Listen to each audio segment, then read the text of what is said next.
The night engineer sees a high water bilge alarm and goes to check.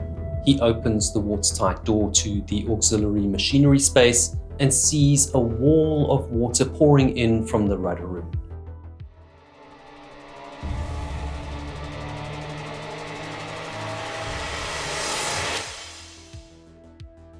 Alaska Ranger was built in 1973 by McDermott Shipyard in Louisiana as an offshore supply ship. It was first called Ranger. Offshore supply vessels have a flat deck which supports offshore oil work, moving anchors, carrying supplies, and acting as a rescue vessel. It was 58 meters long and 12 meters wide with a draft depth of 8.5 meters below the waterline. It had two 16-cylinder diesel engines, each producing 3,520 horsepower. In 1987, the Fishing Company of Alaska bought Ranger and sent it to United Marine Shipbuilding in Seattle for a major conversion into a factory trawler. The ship was stripped down to its main deck and rebuilt with an enclosed factory floor and new living decks above.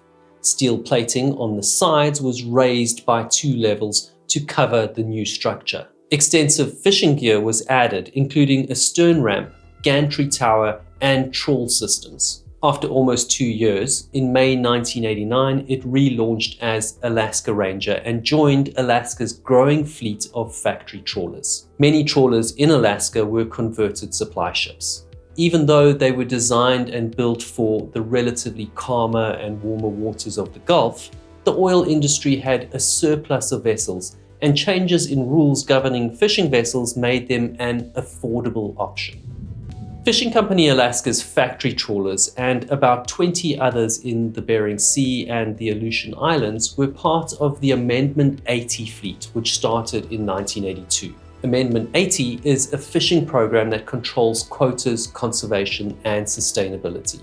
The program licensed a group of trawler processors built before 1990 to manage their quotas as a cooperative rather than per vessel. It was aimed at older vessels which were designed for specific catches rather than new trawlers with larger, flexible processing facilities. This allowed older trawlers to keep working instead of being replaced despite their age, fatigue, and modifications. Factory trawlers can process, package, freeze, and store their catch, which allows them to operate in the far reaches of the Bering Sea, some distance from search and rescue support. Ships working in these areas can encounter sea ice, not heavy polar ice, but they still need reinforced hull sections. During Ranger's conversion to a factory trawler, the yard installed thick plate metal that extended about 1.2 meters below the factory deck to the waterline. The owners, Fishing Company Alaska, assumed that this ice strengthening certified the Alaska Ranger for icy waters. During the conversion, the stern behind the trawl deck was built up to launch gear and haul fish on board. The gear used on board Alaska Ranger has 4 steel trawl doors, which act like wings to spread the net wide, and heavy weights to hold the bottom of the net open in mid-water. The stern gear suffered regular impact from the doors, weights, nets, and catch hauled up the stern ramp, often slamming into both sides of the ramp. So, wear plates were welded over both sides of the ramp to reduce damage.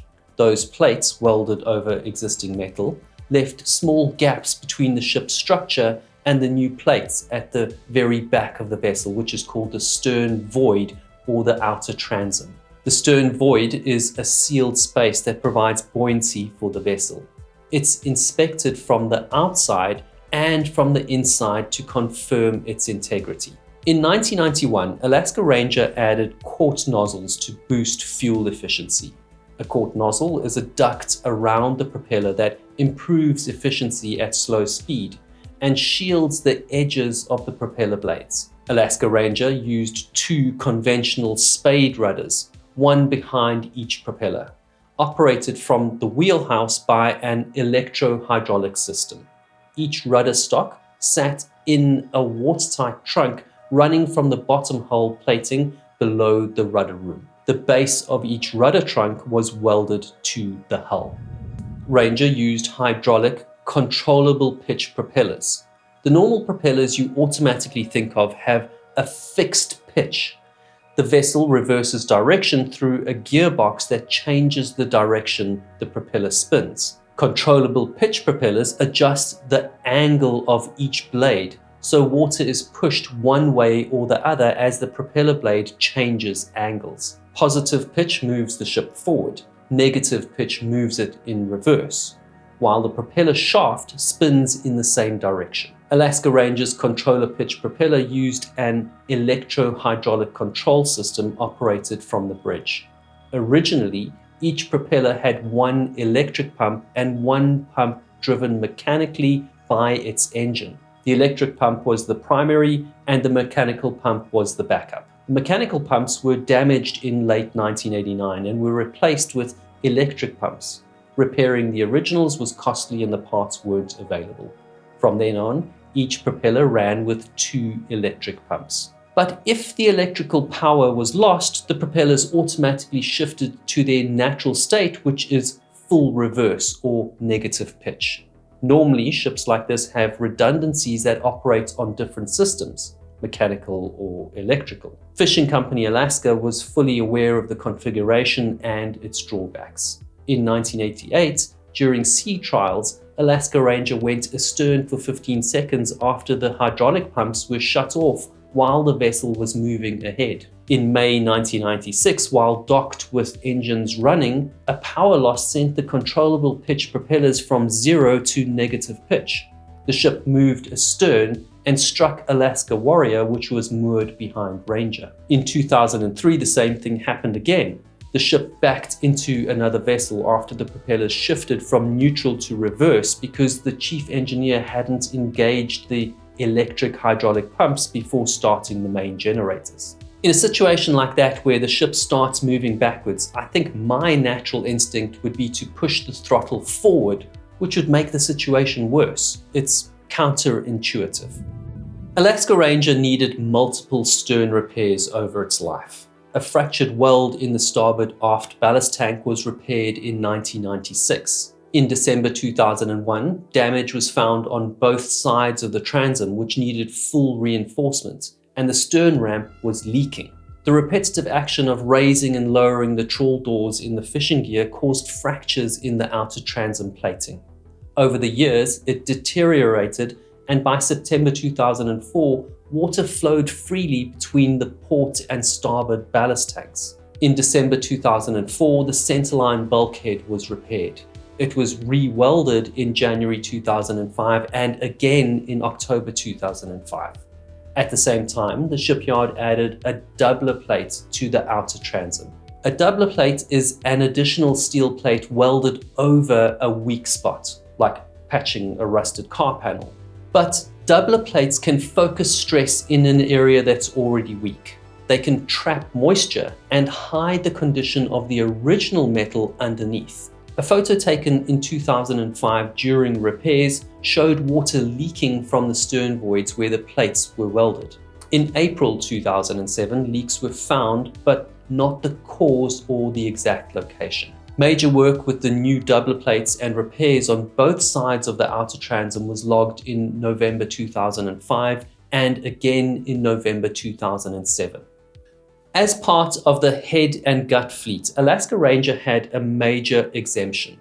Over 60 ships in this fleet were exempt from US Coast Guard inspection until 2006, when the Alternate Compliance and Safety Agreement was introduced. This program aimed to bring older ships up to the same standards as the current regulations for their class of vessel.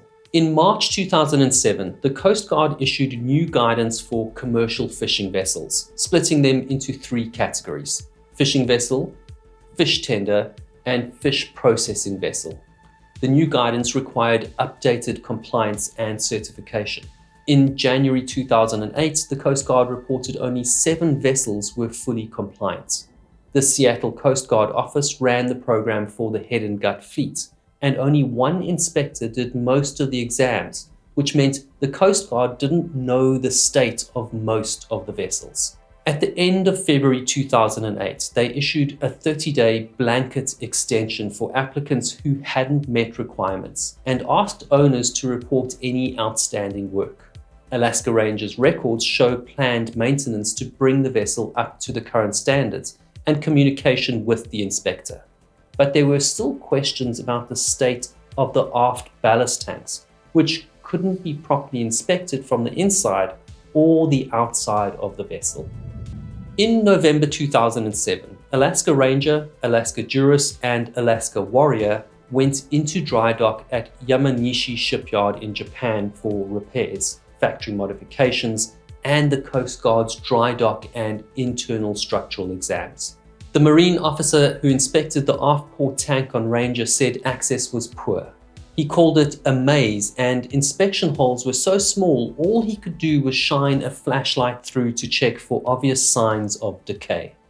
The outer transom, where plates of metal were added, created a void between the original hull metal and the new plates. Fishing Company Alaska installed the outer transom to shield the stern from trawl gear damage, but it wasn't designed for internal inspection or protection from corrosion. The shipyard coated the internal rudder room surfaces and attached sacrificial anodes to the exposed areas of the hull, but the framing and some plating between the outer transom and the hull underneath were left unprotected. Alaska Ranger was examined by 2 Coast Guard examiners from Seattle and 2 based in Japan.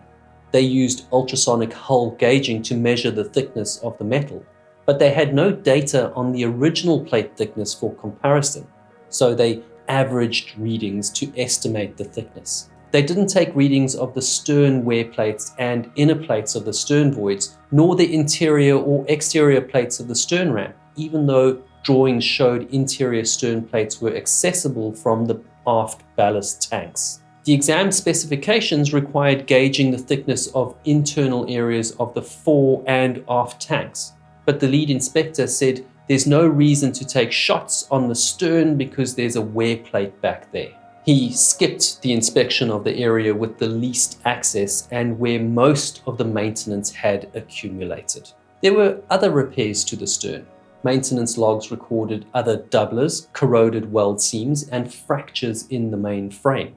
The centerline bulkhead, which separates the right from the left ballast tanks, kept coming up in reports, and in March 2008, it was still on the company's work list. I've had a few surveys done on small yachts, and the inspectors were knowledgeable and thorough. But there's always a point where they draw a line. They can't cut open inaccessible hatch spaces, so they do their best to make an educated assessment. On Friday the 21st of March 2008, Alaska Ranger sails into Dutch Harbour with 45 crew and 2 fishery observers. Ice moving south pushes the vessel off the Yellowfin Sole fishing grounds, so the trip is cut short. In port, the crew switch from bottom trawl gear to mid-water gear to target mackerel. They take on fuel and restock stores, but to save time, they don't offload the fish caught between the 19th and 22nd of March. The ship carries crew from 3 organizations, which is common for fishing vessels like this.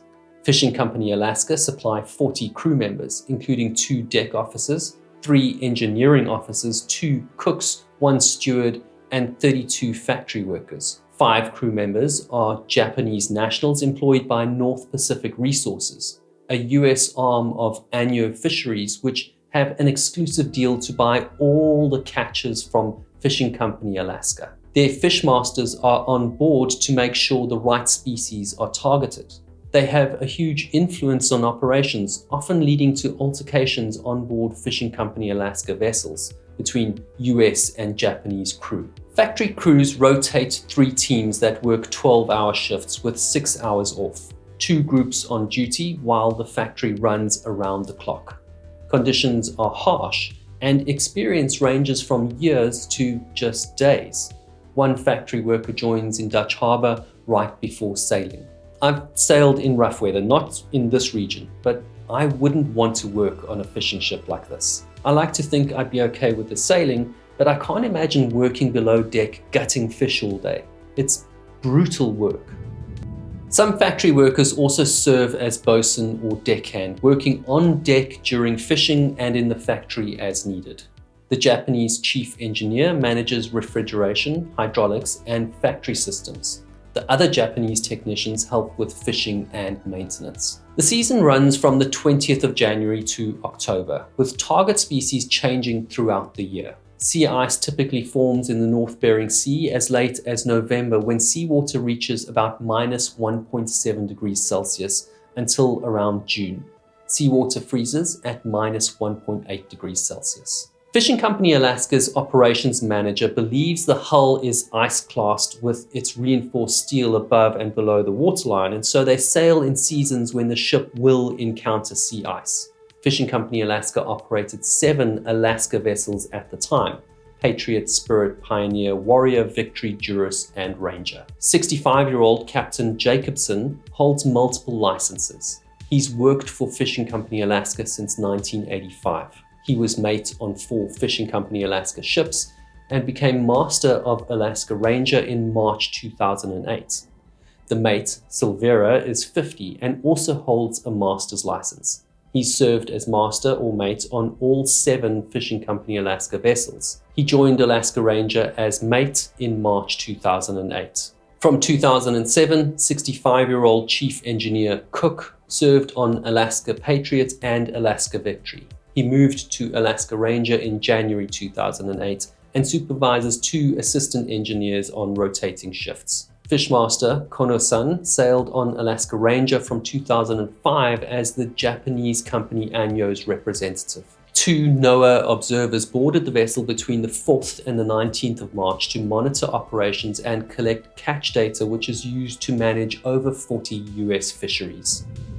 Alaska Ranger carries 55 immersion suits with strobe lights, 3 20-person inflatable life rafts with strobes, and an EPIRB, which is an emergency beacon that transmits location to emergency responders from any position over the surface of the globe. Monthly safety drills focus mainly on mustering and putting on survival suits. An emergency squad conducts other drills less frequently: abandoned ship, firefighting, man overboard recovery, dewatering or damage control, sending distress calls, and reporting failed alarms. The emergency squad includes a factory manager, a factory lead, 3 factory workers, a deckhand, and a bosun. The master, mate, and 1 assistant engineer also hold damage control or safety credentials. There's no dedicated safety budget or written training program, but the Coast Guard examiners say Fishing Company Alaska crews are professional and cooperative on safety. And one examiner says Fishing Company Alaska always show concern for safety. In recreational sailing, safety training is often optional. In many parts of the world, you can buy a boat and start sailing without any formal qualifications or safety training. In the commercial sector, safety is regulated.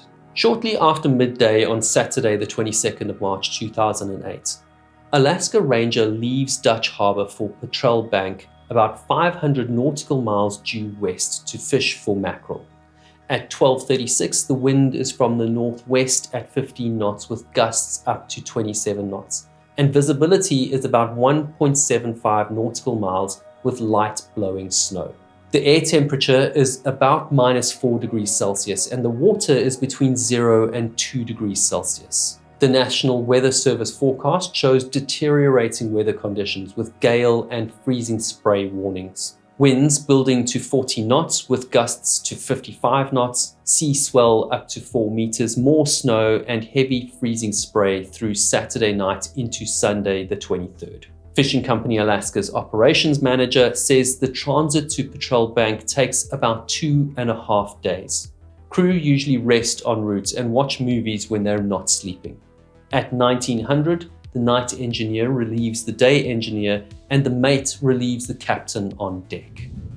At around 2 o'clock in the morning on Sunday the 23rd of March, the mate is on watch and the transit has been uneventful. He takes a satellite call from the mate on the Alaska Spirit, which is about 100 nautical miles behind them, also heading to Petrel Bank.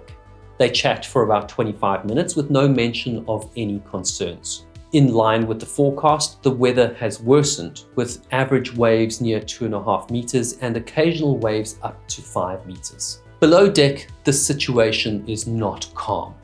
At 0200, around the same time the mate takes the call from Alaska Spirit, the night engineer sees a bilge alarm for high water in the rudder room and goes to check. To get to the rudder room, he has to pass through the engine room, then the auxiliary machinery space, and into the rudder room at the tail end of the ship. He opens the watertight door to the auxiliary machinery space and sees a wall of water pouring in.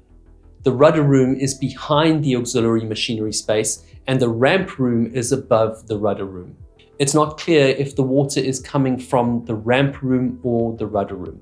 He shuts the door and hammers the dogs until the seals stop leaking. He calls the wheelhouse from the hydraulics room to report major flooding and tells the mate to sound the general alarm. Then he calls the chief engineer. At 0230, the mate sounds the alarm and most of the crew muster in the wheelhouse while the emergency squad starts damage control. The night engineer begins turning on bilge and ballast pumps to dewater the rudder room, auxiliary machinery space, and engine room. He then heads up to the ramp room.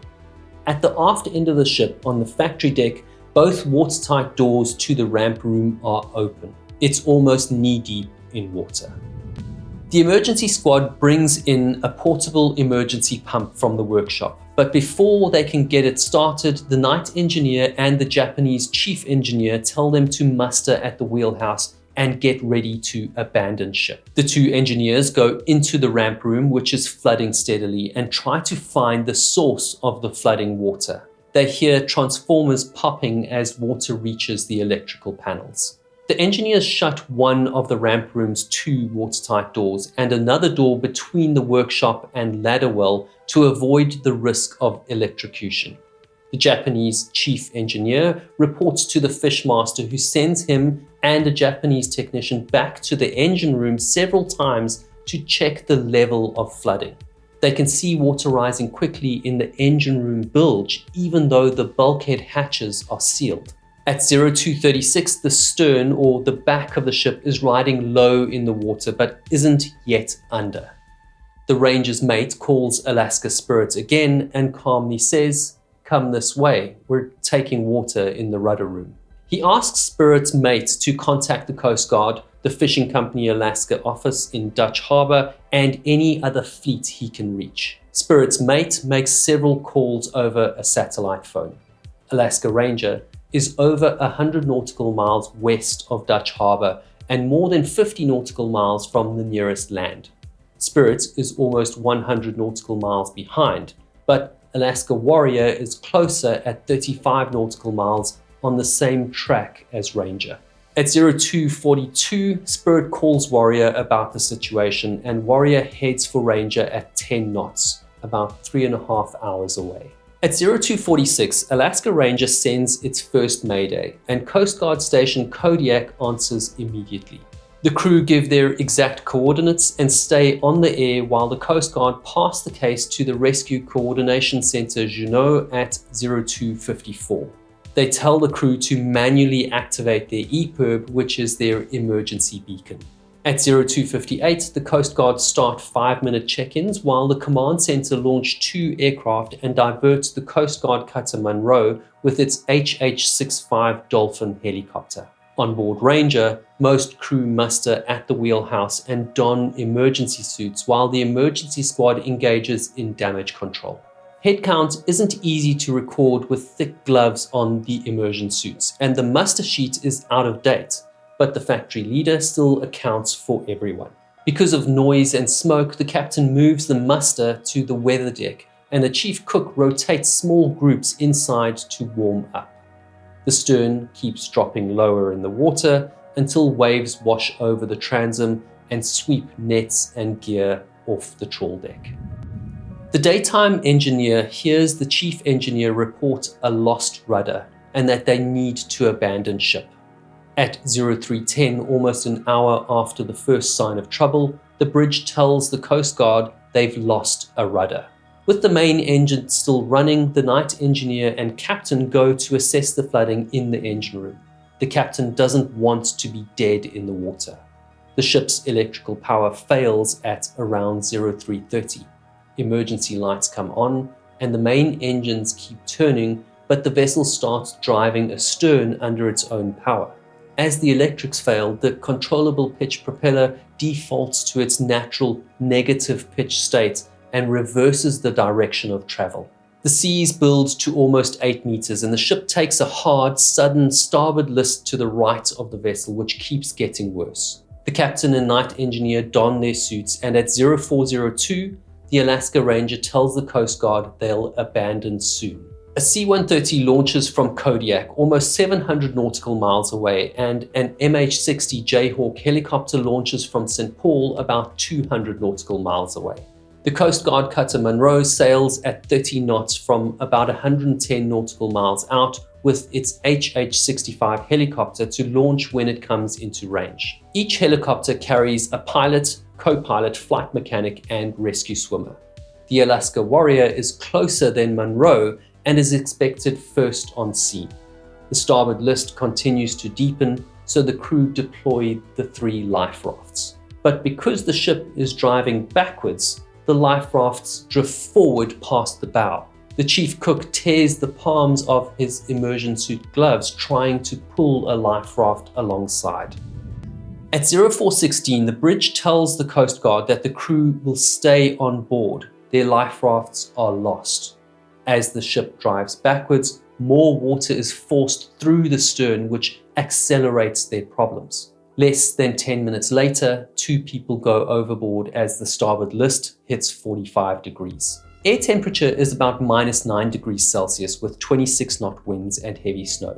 Wind chill brings the temperature down to -30 degrees Celsius, with the sea almost freezing and waves up to 8 meters high.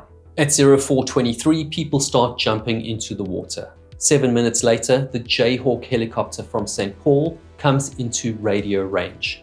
The captain at the helm reports a 45-degree list, a rollover is imminent, and that only 7 crew are still on board.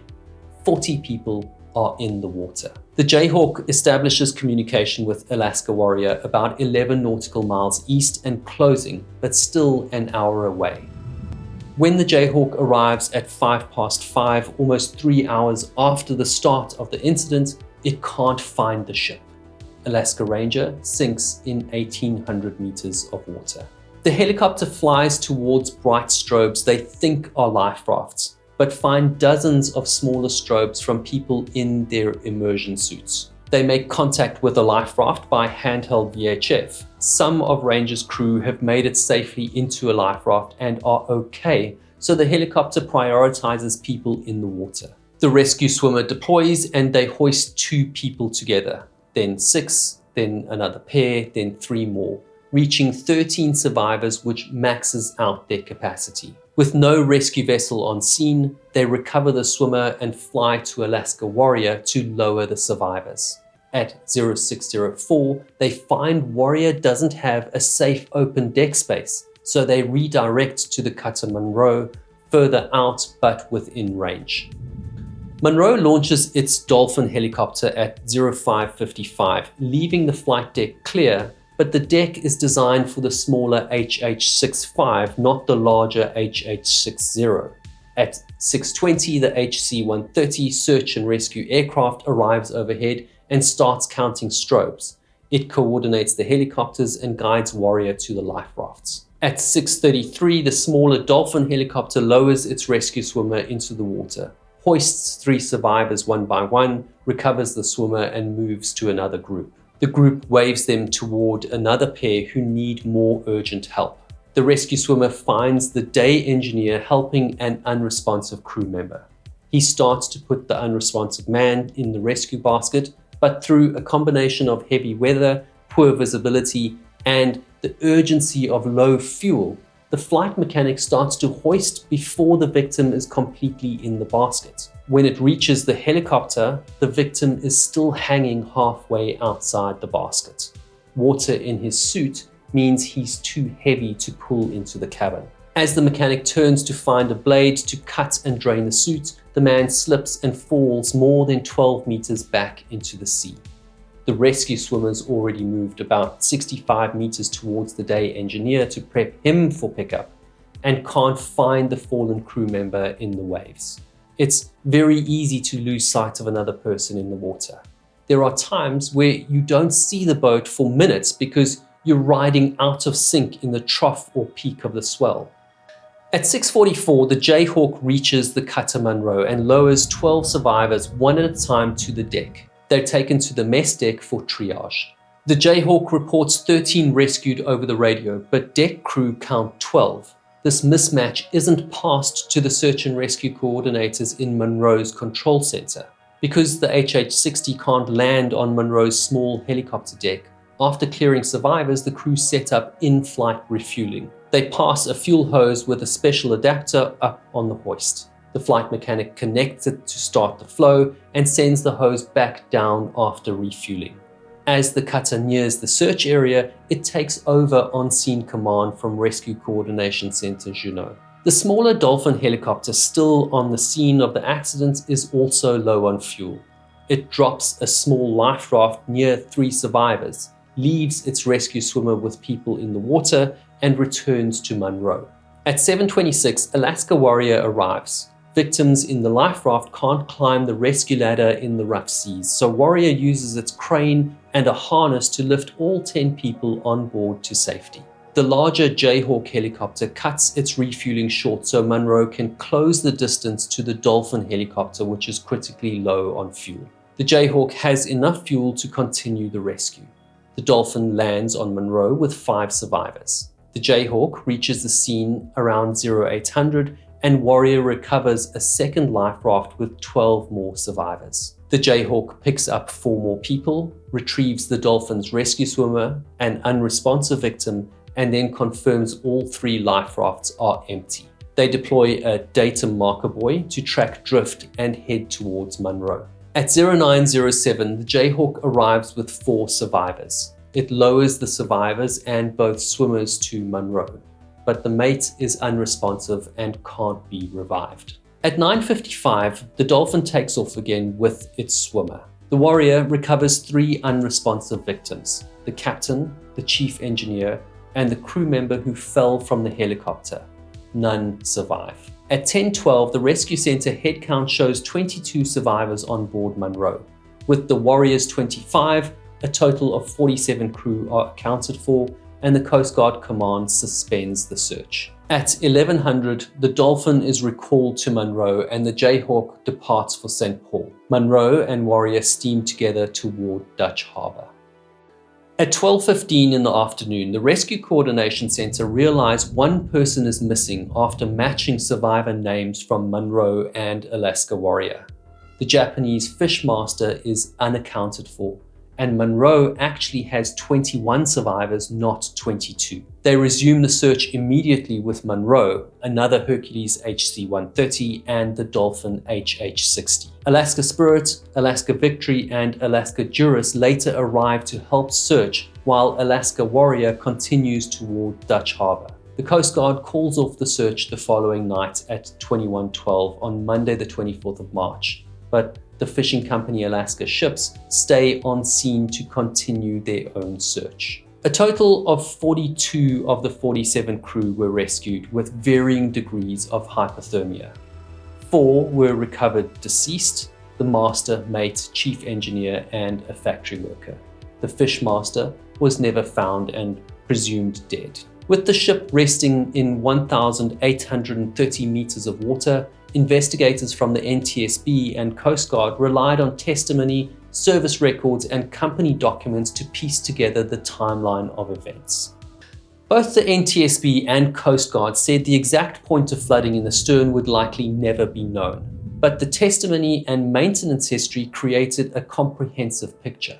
After water first entered the rudder room, the crew told the Coast Guard they'd lost steering and likely a rudder. If a rudder stock dropped out, it would leave a hole about 22 centimeters wide, which is the inside diameter of the locking ring at the top of the rudder trunk. A 22 centimeter hole could flood the rudder room in under 5 minutes if the tiller arm was clear and the stock had fallen away.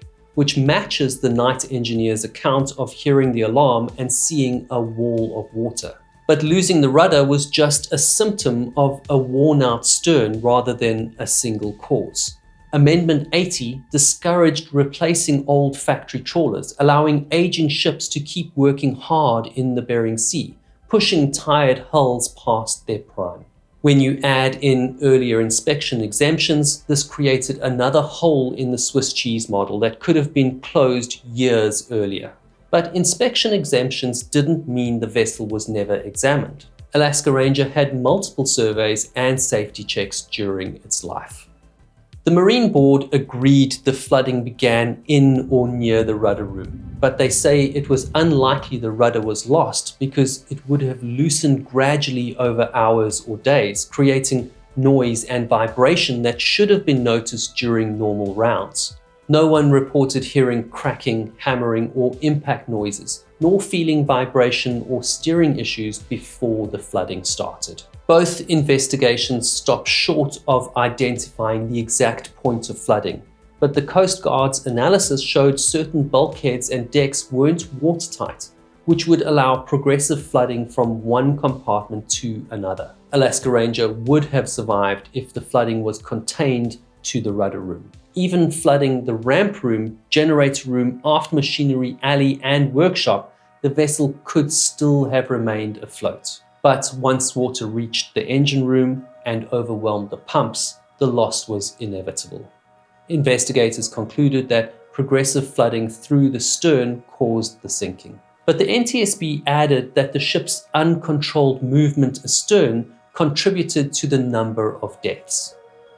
The controllable pitch propeller system's reverse failure caused the ship to go astern or move backward when the electric hydraulic power was lost. The Coast Guard noted that the only way to prevent a stern motion after hydraulic pressure loss was to shut the main engines down.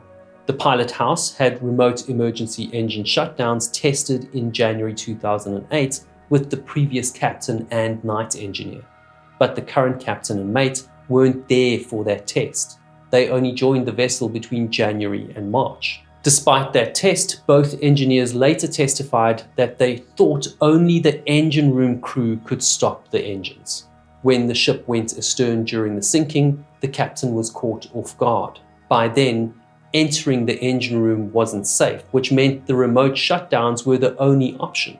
But no one on board seemed to understand or trust them. There were no warnings or written procedures explaining that the vessel could suddenly go astern if electrical power failed, nor any directions for how to respond. The NTSB found that the ship wouldn't have gone astern if its controllable pitch propellers still had the original mechanical hydraulic pumps. Slowing or shutting down the main engines would have stopped the astern motion, likely slowed the flooding, and kept life rafts within reach. There were a few other things that came up in the NTSB report.